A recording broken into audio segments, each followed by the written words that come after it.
Hello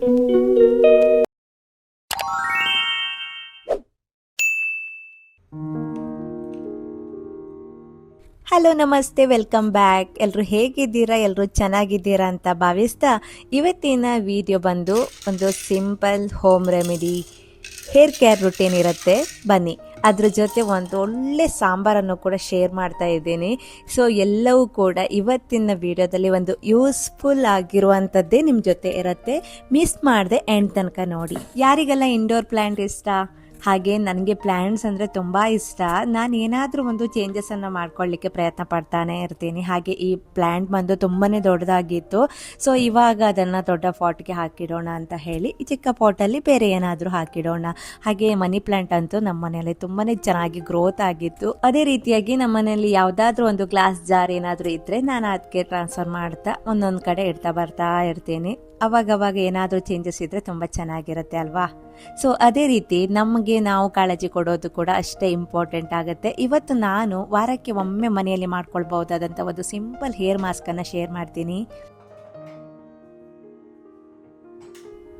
ನಮ್ಮ ಕೂದಲು ಉದ್ದ ಇರಲಿ, ಚಿಕ್ಕದಿರಲಿ, ಸ್ಟ್ರೈಟ್ ಆಗಿರಲಿ, ಕರ್ಲಿ ಆಗಿರಲಿ, ಅದು ಹೇಗೆ ಇದ್ರೂ ಅದು ನಮ್ದೇನೆ. ಆದ್ರಿಂದ ಅದನ್ನ ಬೇರೆಯವರ ಜೊತೆ ಹೋಲಿಸೋದು ಬೇಡ. ಇರೋದನ್ನೇ ಪ್ರೀತಿಯಿಂದ ಕಾಳಜಿಯಿಂದ ನೋಡ್ಕೊಂಡ್ರೆ ಸಾಕು. ಹಾಗಾದ್ರೆ ಬನ್ನಿ, ನಾನು ಮನೆಯಲ್ಲಿ ಹೇಗೆ ಹೇರ್ ಮಾಸ್ಕ್ ಅನ್ನ ರೆಡಿ ಮಾಡ್ತೀನಿ ಅನ್ನೋದನ್ನ ಇವತ್ತಿನ ವಿಡಿಯೋದಲ್ಲಿ ಶೇರ್ ಮಾಡ್ತಾ ಇದ್ದೀನಿ. ನಮ್ಮಂತ ಗೃಹಿಣಿಯರಿಗೆ ಅಲ್ವಾ, ಮನೆಯಲ್ಲಿ ಸಿಗುವ ಸಣ್ಣ ಸಣ್ಣ ವಸ್ತುಗಳನ್ನೇ ನಮ್ಮ ಸ್ಕಿನ್ ಕೇರ್ಗೆ, ಆರೋಗ್ಯಕ್ಕೆ ಉಪಯೋಗಿಸಿ ನೋಡೋದು ತುಂಬಾ ಇಷ್ಟ. ಏನಾದರೂ ಹೊಸದಾಗಿ ಗೊತ್ತಾಗಿದ್ರೆ ಟ್ರೈ ಮಾಡ್ತೀವಿ, ಚೆನ್ನಾಗಿದ್ರೆ ಮನೆಯವರಿಗೂ ಹೇಳ್ತೀವಿ. ಹಾಗೆ ಇವತ್ತು ನಾನು ನನ್ನ ಫೇವ್ರೆಟ್ ವಾರಕ್ಕೊಮ್ಮೆ ಮಾಡುವ ಒಂದು ಸಿಂಪಲ್ ಹೇರ್ ಮಾಸ್ಕ್ ಅನ್ನು ನಿಮ್ಮ ಜೊತೆ ಶೇರ್ ಮಾಡ್ತಾ ಇದ್ದೀನಿ. ನಿಜ ಹೇಳಬೇಕಂದ್ರೆ ಎಲ್ಲ ದಿನವೂ ಒಂದೇ ರೀತಿ ಇರೋದಿಲ್ಲ ಅಲ್ವಾ? ಕೆಲವೊಮ್ಮೆ ಮೈಂಡ್ ಸ್ವಲ್ಪ ಅಪ್ಸ್ ಆ್ಯಂಡ್ ಡೌನ್ಸ್ ಇದ್ದೇ ಇರುತ್ತೆ. ಇವತ್ತು ಕೂಡ ನನಗೆ ಹಾಗೆ ಅನಿಸ್ತಿತ್ತು. ಅಂಥ ಸಮಯದಲ್ಲಿ ಸ್ವಲ್ಪ ನಮ್ಮನ್ನೇ ನಾವು ಕೇರ್ ಮಾಡ್ಕೊಳ್ಳೋಣ. ಒಂದು ಒಳ್ಳೆ ಹೇರ್ ಮಾಸ್ಕನ್ನು ಆರಾಮಾಗಿ ಹಾಕಿ ಸ್ನಾನ ಮಾಡಿದರೆ ಮನಸ್ಸು ಫ್ರೆಶ್ ಅನಿಸುತ್ತೆ, ನಮ್ಮ ಬಗ್ಗೆ ಒಂದೊಳ್ಳೆ ಫೀಲ್ ಬರುತ್ತೆ. ಅದಕ್ಕೆ ಈ ರೆಮಿಡಿಯನ್ನು ನಿಮ್ಮ ಜೊತೆ ಕೂಡ ಯಾಕೆ ಶೇರ್ ಮಾಡಬಾರ್ದು ಅನ್ನಿಸ್ತು, ಹಾಗಾಗಿ ಮಾಡ್ತಾ ಇದ್ದೀನಿ. ಬನ್ನಿ, ಇವಾಗ ನಾನು ಶೇರ್ ಮಾಡ್ತಾ ಇರೋದು ನ್ಯಾಚುರಲ್ ಹೇರ್ ಮಾಸ್ಕ್ ಹೇಗೆ ಮಾಡೋದು ಅಂತ ನೋಡೋಣ. ಇವಾಗ ಒಂದು ಪುಟ್ಟ ಪಾತ್ರೆಯಲ್ಲಿ ಅಲೋವೆರಾವನ್ನು ಹಾಕ್ಕೊಳ್ತಾ ಇದ್ದೀನಿ. ಇದು ನನ್ನ ಕೈತೋಟದಲ್ಲೇ ಬೆಳೆದಿರುವಂಥದ್ದು. ಸೊ ಅಲೋವೆರಾವನ್ನು ನ್ಯಾಚುರಲ್ ಆಗಿ ಮನೆಯಲ್ಲೇ ಇರುವಂಥದ್ದನ್ನೇ ಹಾಕಿದರೆ ತುಂಬ ಚೆನ್ನಾಗಿರುತ್ತೆ. ಹಾಗೆ ಕರಿಬೇವಿನ ಸೊಪ್ಪು, 1 ಟೇಬಲ್ ಸ್ಪೂನ್ ಮೆಂತ್ಯ ಕಾಳು, ಜೊತೆಗೆ ಫ್ಲ್ಯಾಕ್ಸ್ ಸೀಡ್ಸ್, ಅಗಸೆ ಬೀಜ ಅಂತ ಹೇಳ್ತೀವಲ್ಲ, ಅದನ್ನು ಕೂಡ 2 ಟೇಬಲ್ ಸ್ಪೂನ್ ಹಾಕಿದ್ದೀನಿ. ಹಾಗೆ 1 ಟೇಬಲ್ ಸ್ಪೂನ್ ಅಕ್ಕಿ, ನ್ಯಾಚುರಲ್ ಆಗಿ ಮನೆಯಲ್ಲೇ ನಾವು ಯೂಸ್ ಮಾಡುವಂಥ ಯಾವುದೇ ಅಕ್ಕಿಯನ್ನು ಕೂಡ ಹಾಕ್ಕೊಳ್ಬೋದು. ನಾನಿಲ್ಲಿ 1 ಟೇಬಲ್ ಸ್ಪೂನ್ ರೈಸನ್ನು ಹಾಕಿದ್ದೀನಿ. ಸ್ವಲ್ಪ ನೀರನ್ನು ಕೂಡ ಹಾಕಿ ಚೆನ್ನಾಗಿ ಇದನ್ನು ಕುದಿಸಬೇಕು. ತುಂಬ ನ್ಯಾಚುರಲ್ ಇಂಗ್ರೀಡಿಯೆಂಟ್, ಮನೆಯಲ್ಲೇ ಸಿಗುವಂಥದ್ದನ್ನೇ ಯೂಸ್ ಮಾಡಿ ಮಾಡ್ಕೊಂಡಿರುವಂತಹ ಹೇರ್ ಮಾಸ್ಕ್ ಇದು. ನಾನು ತುಂಬ ಸಾರಿ ಹೊರಗಡೆಯಿಂದ ಹೇರ್ ಮಾಸ್ಕನ್ನೆಲ್ಲ ತಂದಿದ್ದೀನಿ. ಬಟ್ ಏನು ಗೊತ್ತಾ, ಅದು ಯಾವುದೂ ಕೂಡ ನನಗೆ ಏನೋ ಒಂದು ಬೆರೆಸಿರ್ತಾರೆ ಅನಿಸುತ್ತೆ. ಹಾಗಾಗಿ ಹೇರ್ಗೆ ಅಷ್ಟು ಸೂಟ್ ಆಗ್ತಾ ಇರಲಿಲ್ಲ. ಮನೆಯಲ್ಲಿ ನಾನು ಈ ರೀತಿ ಮಾಡಲಿಕ್ಕೆ ಶುರು ಮಾಡಿದ ಮೇಲೆ ನನಗೆ ತುಂಬ ಇಷ್ಟ ಆಗೋದು, ಒಂಥರ ಚೆನ್ನಾಗಿ ಫೀಲ್ ಕೊಡುತ್ತೆ. ಸೊ ಹಾಗಾಗಿ ಯಾವಾಗಲೂ ಮನೆಯಲ್ಲಿ ಹೇರ್ ಮಾಸ್ಕ್ ಅದು ಇದು ಅಂತ ಮಾಡ್ತಾನೆ ಇರ್ತೀನಿ. ವೀಕ್ಲಿ ಒನ್ಸ್ ಆಗಿಲ್ಲ ಅಂತಾದರೆ 15 ದಿನಕ್ಕೊಮ್ಮೆ, ತಿಂಗಳಿಗೊಮ್ಮೆ ಈ ರೀತಿ ಮಾಡಿಕೊಂಡ್ರೆ ತುಂಬ ಚೆನ್ನಾಗಿರುತ್ತೆ. ಇನ್ನು ಯಾವಾಗಲೂ ಹೇರ್ ಮಾಸ್ಕ್ ಒಂದೇ ಅಲ್ಲ, ಹೊಟ್ಟೆಗೂ ಕೂಡ ಅಷ್ಟೇ ಆರೋಗ್ಯಕರವಾದ ತಿನಿಸುಗಳನ್ನು ತಿನ್ನೋದ್ರಿಂದನೇ ನಮ್ಮ ಆರೋಗ್ಯ ಕೂಡ ಚೆನ್ನಾಗಿರುತ್ತೆ, ಹೇರ್ ಸ್ಕಿನ್ ಎಲ್ಲ ಕೂಡ ಚೆನ್ನಾಗಿರುತ್ತೆ. ಒಂದು ಕಡೆ ಇದನ್ನೆಲ್ಲ ಚೆನ್ನಾಗಿ ಬಾಯ್ಲ್ ಮಾಡಲಿಕ್ಕೆ ಇಟ್ಟಿದ್ದೀನಿ. ಇನ್ನೊಂದು ಕಡೆ ನಾನು ವೀಕ್ಲಿ ಒನ್ಸ್ ಏನು ಮಾಡ್ತೀನಿ ಗೊತ್ತಾ, ಕಾಳುಗಳನ್ನೆಲ್ಲ ನೆನೆಸಿಟ್ಕೊಂಡು ಬಿಡ್ತೀನಿ. ಈ ಕಾಳುಗಳನ್ನೆಲ್ಲ ನೆನೆಸ್ಕೊಂಡ್ರೆ ವಾರಕ್ಕೆ ನಾವು ಏನು ಅಡುಗೆ ಮಾಡ್ತೀವಿ ಅದಕ್ಕೆಲ್ಲ ಸ್ವಲ್ಪ ಸ್ವಲ್ಪ ಹಾಕಿ ಅಡುಗೆ ಮಾಡೋದ್ರಿಂದ ಅಡುಗೆ ಕೂಡ ರುಚಿಯಾಗಿರುತ್ತೆ, ಕಾಳುಗಳು ಕೂಡ ನಮ್ಮ ಹೊಟ್ಟೆಗೆ ಸೇರ್ಕೊಳ್ಳುತ್ತೆ. ಇನ್ನು ವಿಶೇಷವಾಗಿ ಕಪ್ಪು ಎಳ್ಳು ಮತ್ತೆ ಮೆಂತ್ಯ ಕಾಳನ್ನು ನೆನೆಸಿಟ್ಟು ಅದನ್ನು ಮೊಳಕೆ ಬರೆಸಿ ನಾನು ಫ್ರಿಜ್ಜಲ್ಲಿ ಸ್ಟೋರ್ ಮಾಡಿ ಇಟ್ಕೊಳ್ತೀನಿ. ವಿಶೇಷವಾಗಿ ಮಹಿಳೆಯರಿಗೆ ಇಂಥ ಪೌಷ್ಟಿಕ ಆಹಾರಗಳನ್ನು ದಿನಚರಿಯಲ್ಲಿ ಸೇರಿಸಿಕೊಳ್ಳೋದು ತುಂಬಾ ಒಳ್ಳೆಯದು. ಯಾಕಂದರೆ ತುಂಬ ಜನರಿಗೆ ಕ್ಯಾಲ್ಸಿಯಂ, ಐರನ್ ಕಡಿಮೆ ಇರುತ್ತೆ. ಕಪ್ಪು ಎಳ್ಳಿನಲ್ಲಿ ಕ್ಯಾಲ್ಸಿಯಂ ಇರುತ್ತೆ, ಐರನ್ ಇರುತ್ತೆ, ಆರೋಗ್ಯಕರ ಕೊಬ್ಬುಗಳಿರುತ್ತೆ. ಮೆಂತ್ಯ ಕಾಳಿನಲ್ಲಿ ಫೈಬರ್, ಹಲವಾರು ಪೋಷಕಾಂಶಗಳಿರುತ್ತೆ. ಇದು ಸಮತೋಲನ ಆಹಾರದ ಭಾಗವಾಗಿ ಮೂಳೆಗಳನ್ನು ಆರೋಗ್ಯವಾಗಿ ಇರಲು ಸಹಾಯ ಮಾಡುತ್ತೆ. ಜೊತೆಗೆ ಕೂದಲಿಗೂ ಕೂಡ ಆರೋಗ್ಯ ಕೊಡುತ್ತೆ, ಚರ್ಮಕ್ಕೂ ಕೂಡ, ಒಟ್ಟಾರೆ ದೇಹಕ್ಕೆ ಚೆನ್ನಾಗಿ ಪೋಷಕಾಂಶ ಕೊಡುತ್ತೆ. ನನಗೆ ಕೆಲವೊಮ್ಮೆ ಬೆನ್ನು ನೋವು ಆಗೋದು, ಅದಕ್ಕಾಗಿ ಔಷಧಿ ಮಾತ್ರ ಅಲ್ಲ, ಇಂಥ ಪೌಷ್ಟಿಕ ಆಹಾರಗಳನ್ನು ದಿನಚರಿಯಲ್ಲಿ ಸೇರಿಸಿಕೊಳ್ತಾ ಇರ್ತೇನೆ. ಇದು ಯಾವುದೇ ಮ್ಯಾಜಿಕ್ ರೆಮಿಡಿ ಅಲ್ಲ, ಆದರೆ ಒಳ್ಳೆಯ ಆಹಾರ ಪದ್ಧತಿಯ ಒಂದು ಭಾಗ ಅಂತ ಕೂಡ ಹೇಳ್ತೀನಿ. ಕಾಳುಗಳನ್ನು ಯಾವಾಗಲೂ ನೆನೆಸಿಡ್ಲಿಕ್ಕೆ ನನಗೆ ಅಷ್ಟೊಂದೇನು ನೆನಪಾಗೋದಿಲ್ಲ. ಸೊ ಹಾಗಾಗಿ ವೀಕ್ಲಿ ಒನ್ಸ್ ನಾನು ಈ ರೀತಿ ಮಾಡ್ಕೊಳ್ತೀನಿ. ಹಾಗೆ ಏನಾದರೂ ಸೋಕ್ ಮಾಡೋದಾದರೆ ಬೆಳಿಗ್ಗೆ 12 ಗಂಟೆ ಹಾಗೆಯೇ ಸೋಕ್ ಮಾಡಿಬಿಡ್ತೀನಿ, ಯಾಕಂದರೆ ರಾತ್ರಿ ಎತ್ತಿಟ್ಟು ಬೆಳಿಗ್ಗೆ ಮೊಳಕೆ ಬರುತ್ತೆ ಅಲ್ವಾ. ಸೊ ಹಾಗೆ ನಾನು ನಾಳೆ ಕೂಡ ಬ್ರೇಕ್ಫಾಸ್ಟ್ಗೆ ಇಲ್ಲಿ ಮಹಾರಾಷ್ಟ್ರದಲ್ಲಿ ಜಾಸ್ತಿಯಾಗಿ ಯೂಸ್ ಮಾಡುವಂತಹ ಬಾಜ್ರಿ ಅಂತ ಕರೀತಾರೆ ಇದನ್ನು, ನವಣೆ ಬೀಜ, ಯಾವುದೇ ಬೀಜಗಳಿರ್ಬೋದು. ಸೊ ಅದರಲ್ಲಿ ನಾನಿವತ್ತು ಬಾಜ್ರಿಯನ್ನು ಯೂಸ್ ಮಾಡ್ತಾ ಇದ್ದೀನಿ. ಇಲ್ಲಿ ಒಂದು ಸಣ್ಣ ಕಪ್ಪಲ್ಲಿ 1 ಕಪ್ ಆಗೋಷ್ಟು ಬಾಜ್ರಿಯನ್ನು ತೆಗೆದುಕೊಂಡಿದ್ದೀನಿ. ಏನು ಗೊತ್ತಾ, ನಾವು ಇವಾಗ ದೋಸೆ ಮಾಡ್ತೀವಿ, ಉದ್ದಿನ ದೋಸೆನ ಯಾವ ರೀತಿಯಾಗಿ ಮಾಡ್ತೀವಿ, ಉದ್ದಿನ ಜೊತೆ ಈ 1 ಕಪ್ ಯಾವುದಾದ್ರೂ ಪೌಷ್ಟಿಕ ಕಾಳುಗಳನ್ನು ಸೇರಿಸಿ ದೋಸೆ ಮಾಡ್ಕೊಳ್ಳೋದ್ರಿಂದ ಟೇಸ್ಟು ಕೂಡ ಚೆನ್ನಾಗಿರುತ್ತೆ. ದಿನಾಲು ಒಂದೇ ರೀತಿಯ ತಿಂಡಿ ತಿನ್ನೋದಕ್ಕಿಂತ ಆರೋಗ್ಯಕ್ಕೆ ಇಂಥ ತಿಂಡಿಗಳು ತುಂಬಾ ಚೆನ್ನಾಗಿ ಸಹಾಯ ಮಾಡುತ್ತೆ. ಸೊ ಇದನ್ನು ನಾನು ನೆಕ್ಸ್ಟ್ ವಿಡಿಯೋದಲ್ಲಿ ಶೇರ್ ಮಾಡ್ತೀನಿ. ಯಾಕಂತ ಹೇಳಿದರೆ ಇವಾಗ ನಾನು ಈ ವಿಡಿಯೋದಲ್ಲಿ ಶೇರ್ ಮಾಡ್ತಾ ಇರೋದು ಓನ್ಲಿ ಹೇರ್ ಮಾಸ್ಕ್ ಮತ್ತು ಒಂದೊಳ್ಳೆ ಆರೋಗ್ಯಕರ ಸಾಂಬಾರ್ ರೆಸಿಪಿಯನ್ನು ಮಾತ್ರ. ಸೊ ಹಾಗಾಗಿ ಅದನ್ನು ನಾನು ನೆಕ್ಸ್ಟ್ ವಿಡಿಯೋದಲ್ಲಿ ಶೇರ್ ಮಾಡ್ತೀನಿ. ಇವಾಗ ಎಲ್ಲವನ್ನು ಸೋಕ್ ಮಾಡಲಿಕ್ಕೆ ಸೈಡಲ್ಲಿ ಇಟ್ಬಿಟ್ಟು ಇವಾಗ ಹೇರ್ ಮಾಸ್ಕ್ ಕೂಡ ಹೇಗಾಯಿತು ಅನ್ನೋದನ್ನು ನೋಡೋಣ ಬನ್ನಿ.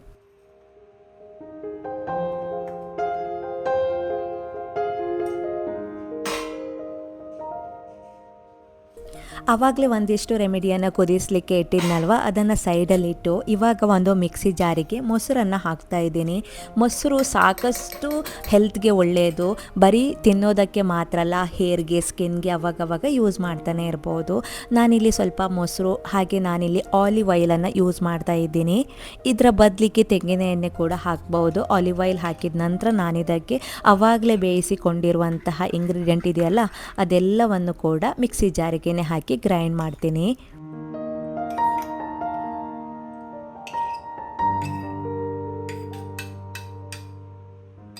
ಅಗಸೆ ಬೀಜ ಇದೆಯಲ್ಲ ಅದರಿಂದನೇ ನಾನು ಇವಾಗ ಒಂದು ಹೇರ್ ಮಾಸ್ಕನ್ನು ಬರ್ತಾಯಿದೆ. ಅದನ್ನು ಮನೆಯಲ್ಲಿ ಫಿಲ್ಟ್ರ್ ಮಾಡಲಿಕ್ಕಾಗಲ್ಲ, ಅದು ಮಾಡಲಿಕ್ಕಾಗಲ್ಲ ಅಂತ ಹೇಳಿ ನಾನು ಅದನ್ನು ಕೂಡ ತೆಗೆದುಕೊಂಡಿದ್ದೀನಿ. ನಿಜ ಹೇಳ್ತೀನಿ, ಸ್ವಲ್ಪನೂ ಚೆನ್ನಾಗಿಲ್ಲ ಆಯಿತಾ. ಸೊ ಅದಕ್ಕೆ ಏನಾದರೂ ಒಂದು ಫ್ಲೇವರನ್ನು ಆ್ಯಡ್ ಮಾಡಿ ಇಟ್ಟಿರ್ತಾರೆ. ನಾವು ಮನೆಯಲ್ಲೇ ಮಾಡಿಕೊಂಡಷ್ಟು ನೀಟಾಗಿ ಚೆನ್ನಾಗಿ ಅದು ಹೇರ್ಗೆ ಶೂಟ್ ಆಗಲ್ಲ. ನಾನು ಟ್ರೈ ಮಾಡಿರೋದ್ರಿಂದ ನಿಮ್ಮ ಜೊತೆ ಹೇಳ್ತಾ ಇರೋದು.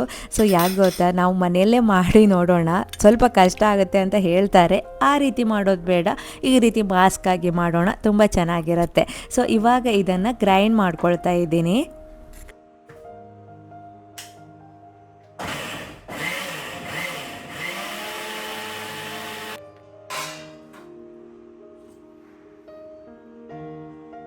ಇಲ್ಲಿ ನಾನೊಂದು ಪಾತ್ರೆನ ತೆಗೆದುಕೊಂಡಿದ್ದೀನಿ, ಅದಕ್ಕೆ ಇದನ್ನು ಸರ್ವ್ ಮಾಡಿಕೊಂಡು ತಲೆಗೆ ಹಚ್ಕೊಳ್ಳೋದು ಅಷ್ಟೇ, ಇನ್ಯಾವುದೇ ಇಂಗ್ರೀಡಿಯೆಂಟ್ ಹಾಕಲಿಕ್ಕಿಲ್ಲ. ತುಂಬ ಚೆನ್ನಾಗಿರುತ್ತೆ, ಟ್ರೈ ಮಾಡಿ. ನಮ್ಮ ಫ್ರೀ ಟೈಮ್ ನೋಡಿಕೊಂಡು ವಾರಕ್ಕೊಮ್ಮೆ ಅಥವಾ 15 ದಿನಕ್ಕೊಮ್ಮೆ ಇದನ್ನು ತಲೆಗೆ ಹಚ್ಕೊಳ್ಳೋದ್ರಿಂದ ಮೈಂಡ್ ಕೂಡ ಕೂಲ್ ಅನಿಸುತ್ತೆ. ಸೊ ಯಾಕಂದರೆ ಮೆಂತ್ಯ ಕಾಳು, ಅಲೋವೆರೆಲ್ಲ ಹಾಕಿರ್ತೀವಲ್ಲ, ಸ್ವಲ್ಪ ಕೂಲ್ ಫೀಲ್ ಕೊಡುತ್ತೆ. ಸೊ ಹಾಗೆ ನಾನಿವಾಗ ತಲೆಗೆ ಬಾಚಿಕೊಂಡು ತಲೆಗೆಲ್ಲ ಚೆನ್ನಾಗಿ ಹಚ್ಕೊಳ್ತೀನಿ. 1 ಅವರ್ ಬಿಟ್ಟು ಸ್ನಾನ ಮಾಡ್ತೀನಿ.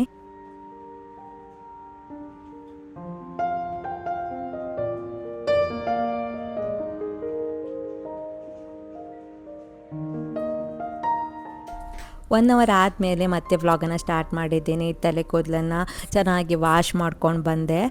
ನಾರ್ಮಲಿ ಸ್ನಾನ ಮಾಡಿ ಫ್ರೆಶ್ ಅಪ್ ಆದಾಗಲೇ ನಮ್ಗೆ ಒಂದೊಳ್ಳೆ ಫೀಲ್ ಕೊಡುತ್ತೆ ಅಲ್ವಾ. ಇನ್ನು ಹೇರ್ ಮಾಸ್ಕ್ ಎಲ್ಲ ಹಾಕಿದಾಗ ಏನೋ ಒಂಥರ ಲೈಟ್ ಫೀಲ್ ಕೊಡುತ್ತೆ, ತುಂಬ ಚೆನ್ನಾಗಿರುತ್ತೆ. ಸೊ ಸನ್ಸ್ಕ್ರೀನ್ ಹಾಕಿ ನಾನು ಏನೆಲ್ಲ ಮೇಕಪ್ಪನ್ನು ಯೂಸ್ ಮಾಡ್ತೀನಿ ಅಂತ ಕೂಡ ನಿಮ್ಮ ಜೊತೆ ಶೇರ್ ಮಾಡ್ತೀನಿ. ಮನೇಲಿ ಇದ್ಕೊಂಡು ಇದೆಲ್ಲ ಹಾಕ್ತೀವ ಅಂತ ಅನಿಸಿದರೆ ಹೌದು, ನಾನು ಮೊದಲು ಕೂಡ ಏನು ಪೇಸ್ಗೆ ಹಾಕೋದಿಲ್ಲ, ತಲೆ ಕೂಡ ಅಷ್ಟೇ, ಹೊರಗಡೆ ಹೋಗೋದಾದರೆ ಬಾಚ್ಕೊಂಡು ಹೋಗ್ತಾ ಇದ್ದೀನಿ. ಸೊ ಇವಾಗ ಏನು ಅನಿಸುತ್ತೆ ಗೊತ್ತಾ, ಏನಾದರೂ ಮಾಡ್ದೇ ಇರಬೇಕು, ಇಲ್ಲ ಅಂತಾದರೆ ದಿನ ಅಷ್ಟು ಚೆನ್ನಾಗಿರೋದಿಲ್ಲ, ಇವತ್ತಿನ ದಿನ ಮತ್ತೆ ಸಿಗೋದಿಲ್ಲ. ನಾವು ಯಾವಾಗಲೂ ಪಾಸಿಟಿವ್ ಎನರ್ಜಿಯಾಗಿ ಇರಬೇಕು, ನೆಗೆಟಿವ್ ಫೀಲ್ ಬರಬಾರ್ದು ಅಂತ ಹೇಳಿದರೆ ನಮ್ಮ ದಿನನಿತ್ಯದಲ್ಲಿ ಒಂದಿಷ್ಟು ಕೆಲಸಗಳನ್ನು ಮಾಡ್ಕೊಳ್ತಾನೆ ಇರಬೇಕಾಗತ್ತೆ. ಕೆಲಸ ಒಂದು ಬಿಟ್ಟು ನಾವು ಏನು ಪೇಸ್ಗೆ ಅಥವಾ ಹೇರ್ಗೆ ಕೇರ್ ಮಾಡೋದಿಲ್ಲ, ಮಾಡಲೇಬೇಕು. ಹಾಗೆ ನಾನು ಡೈಲಿ ಯೂಸ್ ಮಾಡುವಂಥ ಒಂದಿಷ್ಟು ಪ್ರಾಡಕ್ಟ್, ಇಲ್ಲಿ 4 ಪ್ರಾಡಕ್ಟ್ ಇದೆ. ಸೊ ಇದಿಷ್ಟನ್ನು ನಾನು ಡೈಲಿ ಯೂಸ್ ಮಾಡುವಂಥದ್ದು. ಇದು ಯಾವುದಲ್ಲ ಅಂತ ನೀವೇ ಗೆಸ್ ಮಾಡಿ, ಆದರೆ ಕಮೆಂಟ್ ಬಾಕ್ಸಲ್ಲಿ ತಿಳಿಸಿ. ಇವಾಗ ಮಕ್ಕಳನ್ನು ಸ್ಕೂಲಿಂದ ಬರೋ ಟೈಮ್ ಆಯಿತು, ಅವರನ್ನು ಕರ್ಕೊಂಡು ಬರಲಿಕ್ಕೂ ಕೂಡ ಹೊರಟಿದ್ದೇನೆ. ಸೊ ಫೈನಲಿ ಫೇಸ್ ಈ ರೀತಿ ಲುಕ್ ಬಂದಿದೆ. ನಿಜ ಹೇಳಬೇಕಂದ್ರೆ ಸೆಲ್ಫ್ ಕೇರ್ ಅಂದರೆ ಯಾವಾಗಲೂ ದೊಡ್ಡ ದೊಡ್ಡ ಸ್ಪಾ, ಪಾರ್ಲರ್ ಅಥವಾ ದುಬಾರಿ ಪ್ರಾಡಕ್ಟ್ ಅಷ್ಟೇ ಅಲ್ಲ, ನಮ್ಮ ಬ್ಯುಸಿ ದಿನದಲ್ಲೂ ನಮಗಾಗಿ 10-15 ನಿಮಿಷ ಆದರೂ ಸಮಯ ತೆಗೆದುಕೊಂಡು ಮುಖ ತೊಳೆದು ಸನ್ಸ್ಕ್ರೀನ್ ಹಚ್ಚೋದು, ಲಿಪ್ ಬಾಮ್ ಹಚ್ಚೋದು, ಸ್ವಲ್ಪ ಮೇಕಪ್ ಮಾಡ್ಕೊಳ್ಳೋದು, ಇವೆಲ್ಲ ಸೆಲ್ಫ್ ಕೇರ್ನ ಒಂದು ಭಾಗ. ನಮ್ಮಂಥ ಗೃಹಿಣಿಯರು ಬೆಳಿಗ್ಗೆಯಿಂದ ರಾತ್ರಿ ತನಕ ಮನೆಯವರ ಬಗ್ಗೆ ಯೋಚಿಸುತ್ತಾ ಇರ್ತೀವಿ. ಆದರೆ ಕೆಲವೊಮ್ಮೆ ನಮ್ಮ ಬಗ್ಗೆನೂ ಸ್ವಲ್ಪ ಕಾಳಜಿ ವಹಿಸ್ಕೊಳ್ಬೇಕಾಗತ್ತೆ ಅಲ್ವಾ. ಇದರಿಂದ ಯಾರಿಗೂ ಇಂಪ್ರೆಸ್ ಮಾಡಬೇಕು ಅನ್ನೋದಲ್ಲ, ಕನ್ನಡಿಯಲ್ಲಿ ನಮ್ಮನ್ನು ನಾವು ನೋಡಿಕೊಂಡಾಗ ಇವತ್ತು ಚೆನ್ನಾಗಿದ್ದೀನಲ್ಲ ಅನ್ನೋ ಒಂದು ಖುಷಿ ಸಿಕ್ಕರೆ ಸಾಕು. ಈ ಖುಷಿನೇ ಕೆಲವೊಮ್ಮೆ ಇಡೀ ದಿನಕ್ಕೆ ಒಳ್ಳೆ ಎನರ್ಜಿ ಕೊಡುತ್ತೆ. ಇನ್ನು ನೀವು ಇದನ್ನು ಟ್ರೈ ಮಾಡಿಲ್ಲ ಅಂದರೆ ಇವತ್ತೇ ನಿಮಗಾಗಿ 10 ನಿಮಿಷ ತೆಗೆದುಕೊಳ್ಳಿ. ತುಂಬ ಹೆವಿ ಮೇಕಪ್ ಬೇಡ, ನಿಮಗೆ ಕಾನ್ಫಿಡೆಂಟ್ ಆಗಿ ಖುಷಿಯಾಗಿ ಅನಿಸುವಷ್ಟು ಸಾಕು. ಯಾಕಂದರೆ ನಮ್ಮನ್ನು ನಾವು ಪ್ರೀತಿಯಿಂದ ನೋಡ್ಕೊಳ್ಳೋದು ಸ್ವಾರ್ಥ ಅಲ್ಲ, ಅದು ಒಂದು ಸೆಲ್ಫ್ ಕೇರ್.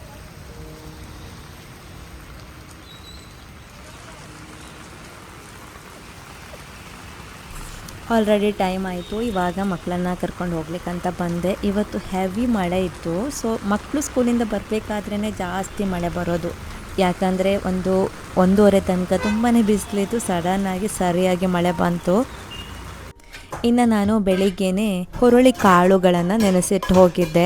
ಇದು ಮಳೆಗಾಲದಲ್ಲಿ ಜಾಸ್ತಿಯಾಗಿ ಯೂಸ್ ಮಾಡುವಂಥದ್ದು, ತುಂಬಾ ಹೆಲ್ತ್ಗೆ ಒಳ್ಳೆಯದು. ಸ್ವಲ್ಪ ಹೀಟ್ ಆಗಿರುತ್ತೆ ಅಂತ ಹೇಳ್ತಾರೆ, ಬಟ್ ಈ ಮಳೆ ಚಳಿಗೆಲ್ಲ ತುಂಬ ಚೆನ್ನಾಗಿರುತ್ತೆ. ಅದನ್ನು ನಾನು ಬೆಳಿಗ್ಗೆನೆ ನೆನೆಸಿಟ್ಟಿದ್ದೆ. ಸೊ ಇವಾಗ ಅದನ್ನು ಬಾಯ್ಲ್ ಕೂಡ ಮಾಡಿಟ್ಲಿಕ್ಕೆ ಹೋಗಿದ್ದೆ. ಹಾಗೆ ನಾನು ಅದನ್ನು ಇವಾಗ ಬಸಿದು ಅದರ ನೀರಲ್ಲಿ ಒಂದು ರಸಂ ಮಾಡ್ತಾ ಇದ್ದೀನಿ. ಅದ್ರ ಜೊತೆಗೆ ಟೊಮೆಟೊ ಚಟ್ನಿ ಕೂಡ ಮಾಡ್ತಾ ಇದ್ದೀನಿ. ಆದರೆ ನಾನಿವಾಗ ಹುರುಳಿ ಸಾರನ್ನು ನಿಮ್ಮ ಜೊತೆ ಶೇರ್ ಮಾಡ್ತೀನಿ. ಇದನ್ನು ನೀವು ಮನೆಯಲ್ಲಿ ಟ್ರೈ ಮಾಡಿ, ತುಂಬ ಚೆನ್ನಾಗಿ ಬರುತ್ತೆ. ಹುರುಳಿ ಕಾಳಿನಿಂದ ಮಾಡಿರುವಂತಹ ರಸಮ್ ಅಂತ ಹೇಳಿದ್ದೀನಿ. ಇದನ್ನು ಸಾಂಬಾರ್ ಅಂತ ಕೂಡ ಕರಿಬಹುದು. ಯಾಕಂತ ಹೇಳಿದರೆ ನಾನು ಇಲ್ಲಿ ರಸಮ್ ಸಾಂಬಾರ್ 2 ರೀತಿಯಾಗಿ ಇದು ಕಾಣಿಸುತ್ತೆ. ಇನ್ನು ರುಚಿ ಅಂತೂ ತುಂಬಾ ಟೇಸ್ಟಿಯಾಗಿತ್ತು. ಆರೋಗ್ಯಕ್ಕೆ ತುಂಬಾ ಒಳ್ಳೆಯ ಆಯ್ಕೆ ಅಂತ ಹೇಳ್ಬೋದು. ಹುರುಳಿ ಕಾಳು ನಮ್ಮ ಹಳೆಯ ಕಾಲದಿಂದಲೂ ಅಡುಗೆ ಮನೆಯಲ್ಲಿ ಬಳಸ್ತಾ ಬಂದಿರೋದ್ರಿಂದ ಇದೊಂದು ಪೌಷ್ಟಿಕ ಕಾಳು ಅಂತ ಹೇಳ್ಬೋದು. ಇದರಲ್ಲಿ ಪ್ರೋಟೀನ್, ಫೈಬರ್ ಮತ್ತು ಐರನ್ ಪೋಷಕಾಂಶ ಇರುತ್ತೆ. ಮಳೆಗಾಲ ಮತ್ತು ಚಳಿಗಾಲದಲ್ಲಿ ಇಂಥ ಬಿಸಿ ಬಿಸಿ ಹುರುಳಿ ರಸಮನ್ನು ಅನ್ನದ ಜೊತೆ ತಿಂತಾ ಇದ್ರೆ ವಾವ್. ನಮ್ಮ ಮನೆಯಲ್ಲಿ ಈ ರಸಂ ಮಾಡಿದರೆ ಎಲ್ರಿಗೂ ತುಂಬ ಇಷ್ಟ, ಮಕ್ಕಳಿಗೂ ಕೂಡ ತುಂಬ ಇಷ್ಟ ಆಗುತ್ತೆ. ಈ ಹುರುಳಿ ಕಾಳಿನ ರಸಂ ನೀವೇನಾದರೂ ಟ್ರೈ ಮಾಡಿಲ್ಲ ಅಂತ ಆದರೆ ಒಮ್ಮೆ ಮಾಡಿ ನೋಡಿ. ರುಚಿ ಅಂತೂ ತುಂಬ ಚೆನ್ನಾಗಿರುತ್ತೆ. ಜೊತೆಗೆ ಒಂದು ಸಾಂಪ್ರದಾಯಿಕ ಪೌಷ್ಟಿಕ ಆಹಾರ ದಿನನಿತ್ಯದ ಊಟದಲ್ಲಿ ಸೇರಿಸಿದರೆ ತುಂಬ ಚೆನ್ನಾಗಿರೋದಲ್ವಾ.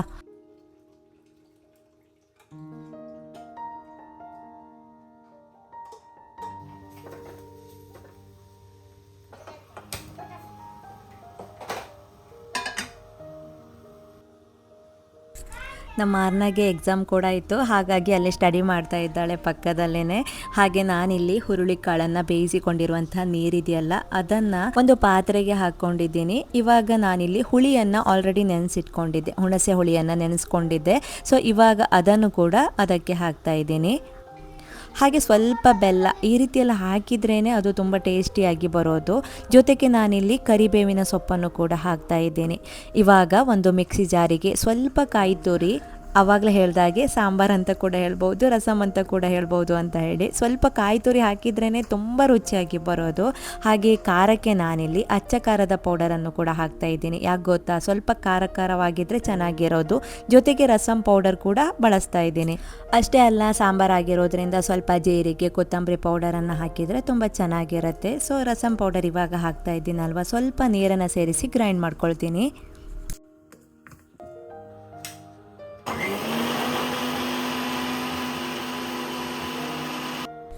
ಆಗಲೇ ನಾನು ಹುರುಳಿಕಾಳಿನ ರಸ ಇದೆಯಲ್ಲ ಅದನ್ನು ಬೇಯಿಸ್ಲಿಕ್ಕೆ ಇಟ್ಟಿದ್ದೀನಿ. ಅದಕ್ಕೆ ಈ ಮಸಾಲವನ್ನು ಆ್ಯಡ್ ಮಾಡ್ತಾ ಇದ್ದೀನಿ. ಇದೇ ರೀತಿಯಾಗಿ ಟ್ರೈ ಮಾಡಿ. ನಾನು ಯಾವಾಗಲೂ ಇದೇ ರೀತಿಯಾಗಿ ಮಾಡೋದು, ತುಂಬ ಚೆನ್ನಾಗಿ ಬರೋದು.